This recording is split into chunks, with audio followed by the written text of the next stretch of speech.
আসসালামু আলাইকুম। সবাই কেমন আছেন? আশা করি সবাই অনেক ভালো আছেন।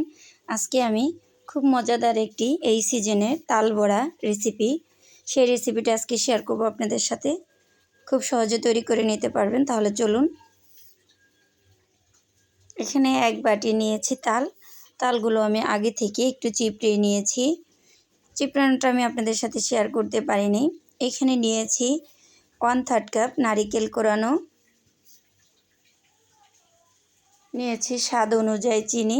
চিনিটা আপনারা আপনার মিষ্টিটা পছন্দ অনুযায়ী দিবেন। নিয়েছি 1 চিমটি লবণ, 1 কাপ চালের গুঁড়ো নিয়েছি। টোটাল এখানে আমি 1.5 কাপ চালের গুঁড়া নিয়েছি। এখানে 1 কাপ লিকুইড দুধ। দুধটা আমি আস্তে আস্তে দিয়ে ডোটা তৈরি করে নেব। আপনারা চাইলে লিকুইড দুধের পরিবর্তনে এখানে গুঁড়া দুধটাও ব্যবহার করতে পারেন। আবার চাইলে শুধু পানি দিয়েও এই ডোটা গুলায় নিতে পারেন, কারণ বড়াতে একটু দুধ দিলে খেতে কিন্তু ভালোই লাগে। আপনারা চাইলে শুধু পানি দিয়েও এই ডোটা তৈরি করে নিতে পারেন, কোনো সমস্যা নেই। আমি আমার চ্যানেলে আরও একটি রেসিপি দিয়েছি, এই বড়ার রেসিপি আছে। আমাদের বাসায় এই বড়াটা খুবই পছন্দ করে, তাই ভাবলাম আপনাদের সাথেও আমি এই বড়ার রেসিপিটা আরও একবার শেয়ার করি। এটা বড়া বলুন, তাল পিঠা বলুন, যে নামে আর কি চেনেন।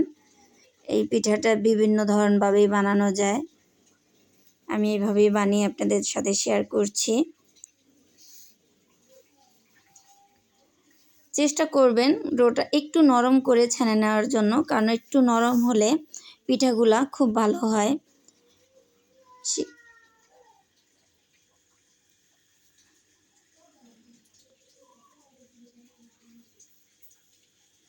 আমি এইভাবে মথে নিয়েছি।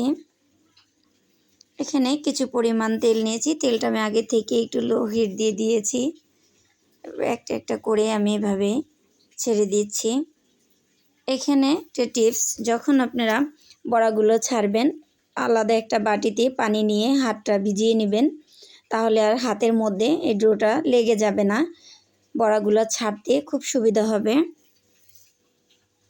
এখন একটা পাচলার দিয়ে উল্টে পাল্টিয়ে নিচ্ছি। এক্ষেত্রে চুলার আঁচটা একদম মিডিয়ামে রেখে তারপর এই তালের পিঠাগুলা ভেজে নিতে হবে।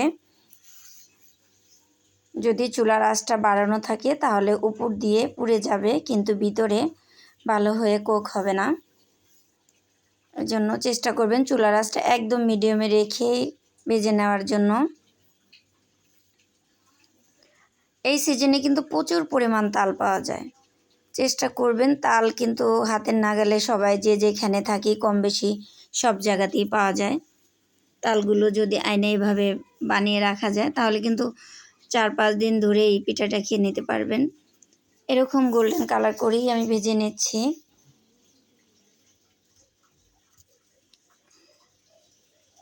তৈরি হয়ে গেল আমার তাল পিঠা। দেখুন কত সুন্দর হয়েছে। আমার এই তাল পিঠার রেসিপিগুলো যদি আপনাদের ভালো লেগে থাকে তাহলে আমার চ্যানেলটাকে একটি লাইক দিয়ে চ্যানেলটাকে সাবস্ক্রাইব করে রাখবেন। যখন আমি কোনো ভিডিও দিব সবার আগে আপনি পেয়ে যাবেন।